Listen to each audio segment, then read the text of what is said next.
Nós estamos de volta ao Consulta ao Doutor de hoje. Fala sobre varicocele e vasectomia. Quem tira as nossas dúvidas é o médico urologista, Dr. Danilo Galante Moreno. Participe pelo facebook.com/consulta ao doutor. O tema de hoje já está lá na minha página do Face. Também você consegue escrever, fazer sua pergunta. facebook.com/Denise Luque, do jeitinho que está escrito aí. Uma página de curtir. Curta lá também, compartilhe com seus amigos e familiares. Tem muitas pessoas que mandam por lá, né? Que só eu tenho acesso à minha página. Então, pode mandar também. Eu abro aqui, eu leio e a pergunta é respondida pelo doutor da mesma forma. Nem sempre é possível responder a todos, eu sempre falo isso aqui. Não é possível, muitas vezes, responder a todas as perguntas, né? Algumas têm muitos dados aqui que a gente nem pode passar tantos detalhes assim, né? É uma orientação geral que os especialistas dão aqui. E, lógico, nada substitui a consulta ao médico, né, doutor? Nada. A presencial, né? Nada. Na verdade, eu acho que é um sonho de muito paciente isso.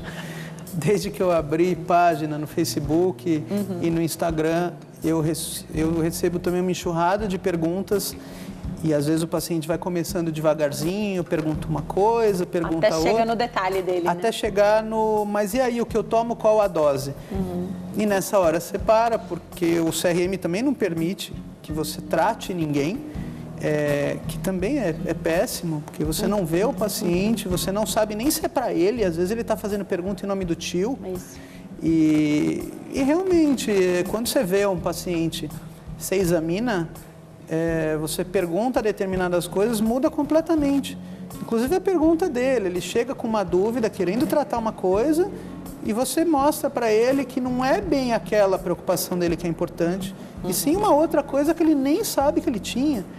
Então não tem jeito, né? Tem que vir para o consultório. Eu acho que as formas de resolver dúvidas sempre são válidas.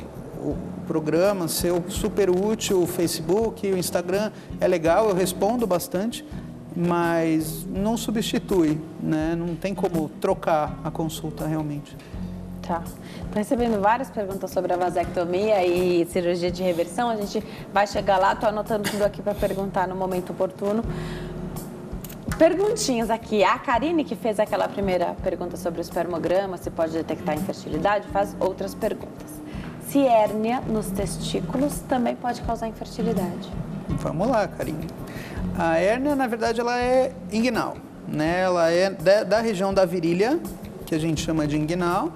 É um alargamento da região aqui da virilha, que faz com que o conteúdo que está dentro do abdômen, ele possa ir para fora, por isso que faz um abaulamento. Mas todo homem, na verdade, tem um anel, que é o tal do anel inguinal, que é por onde sai tanto a artéria, a veia, que vai para o testículo, como o tal do ducto deferente, que é o canalzinho exatamente por onde passa o espermatozoide, onde a gente faz a vasectomia. Você precisa de hérnias enormes para comprimir esse canal e começar a dar problema o suficiente para você ter uma infertilidade. Em outras palavras, a chance de você ter uma infertilidade por hérnia é muito, muito baixa. Em compensação, pacientes que já foram operados de hérnia, o cirurgião que estava operando, ele pode lesar artéria, veia e ducto deferente na cirurgia de hérnia. Então, isso não é tão raro assim. No exame físico desse paciente, você sempre vai procurar cirurgias anteriores, e uma delas é a hérnia. Então, não é tão incomum assim. Você vê um paciente que fez hérnia do lado direito, você desce no testículo do lado direito e aquele testículo está diminuído, está atrofiado, porque teve lesão lá para cima. Então, não é comum, mas existe. E aí sim, a cirurgia de hérnia pode ter levado a piora, mas é daquele lado também, né? Do respectivo lado. Você perde parte, teoricamente 50%, né? Mas você correlacionar de falar que a hérnia leva à infertilidade, não. Precisa fazer essa cirurgia da hérnia? Porque se é alguém que ainda se corre esse risco, você falou que não é comum, né? Mas se corre esse risco, tem que operar? Tem. A hérnia é uma das doenças mais comuns no mundo inteiro. e ela deve ser operada. Toda hérnia que é diagnosticada, ela tem que ser corrigida, porque tem esse risco grande de alguma coisa, principalmente alças de intestino, que é o maior medo, passar por esse anel e não voltar. Então, uma vez que você diagnostica, você tem que operar. A questão é você conseguir operar com alguém que seja capacitado para prestar atenção nisso.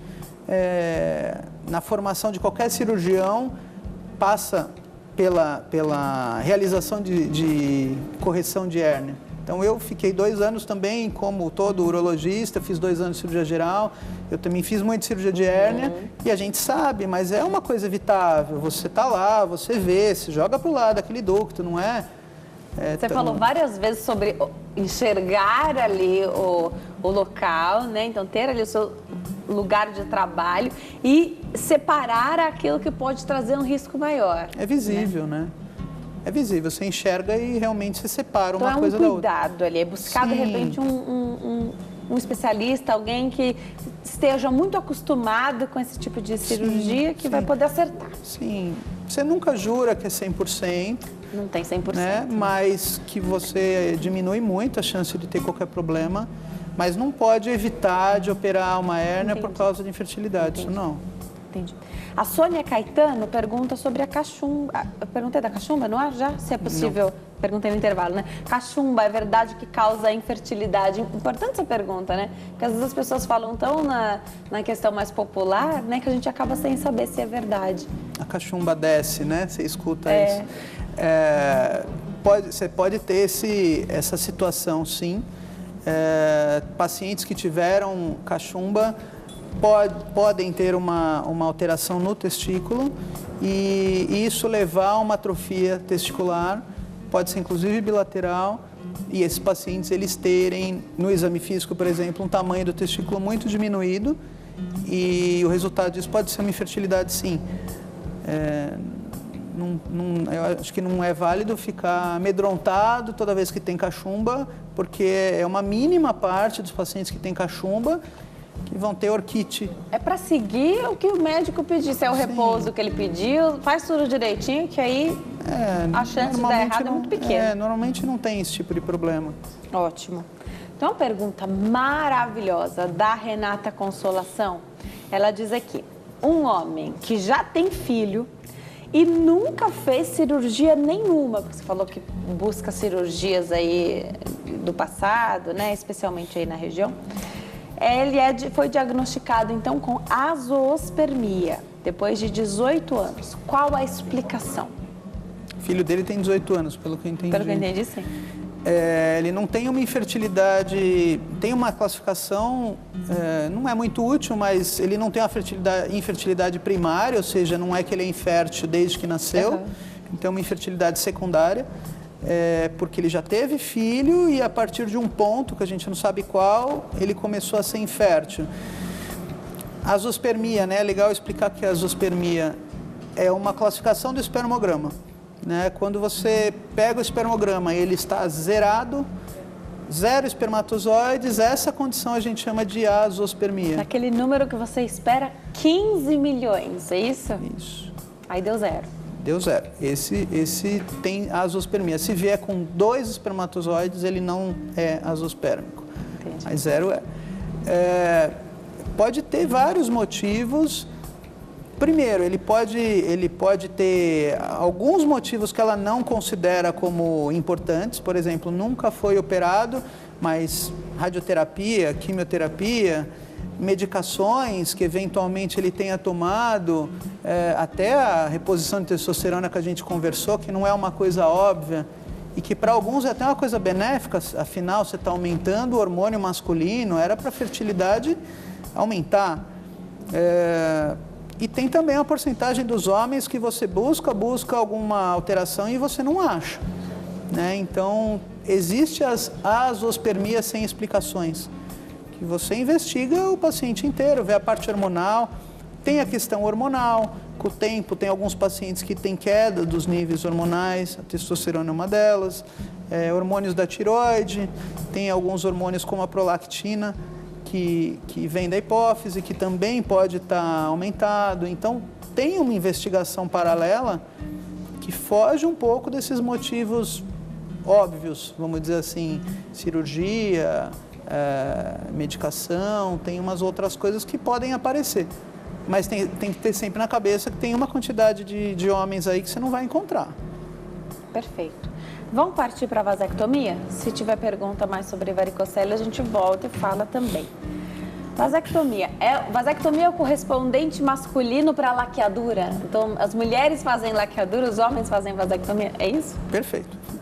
Na verdade, você tem, nas mulheres, você tem uma conexão ovário-útero, que isso é a ligadura de trompas, ou seja, você corta. E no homem você tem a ligadura do deferente, que você também corta, que é o canalzinho onde leva o espermatozoide do testículo até o pênis. Então você vai, tem dois testículos, 2 canais, você vai de cada lado, corta, e a cirurgia é essa. Lógico que para o homem é muito mais fácil fazer uma vasectomia, que é externo, dá para fazer até no consultório. É mesmo? Sim. Não precisa de um ambiente hospitalar? Vai embora na mesma hora? Vai embora para casa? Eu faço bastante no consultório, inclusive. Não faz corte? Faz. Faz um cortinho. Faz. As cirurgias que você pode fazer no consultório são aquelas com anestesia local. Né? É o caso, né? Então, qual é o limite entre você fazer cirurgias no consultório ou levar para o hospital? Ótimo. É a anestesia. Se você tiver uma cirurgia que você precise de um mínimo de anestesia local, em pequenas quantidades, o risco é mínimo para o paciente. Tá.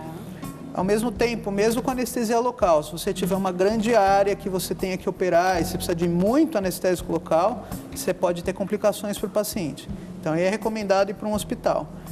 A vasectomia, você usa uma quantidade mínima de anestésico, porque basicamente você tem um cortezinho desse tamanho, né, que muitas vezes é único, a gente sempre tenta fazer um no centro do escroto, tentar levar um ducto para lá, depois leva o outro para lá, ou seja, com um corte desse, com uma quantidade mínima de anestesia, você consegue operar o paciente e ele vai embora na mesma hora, na verdade.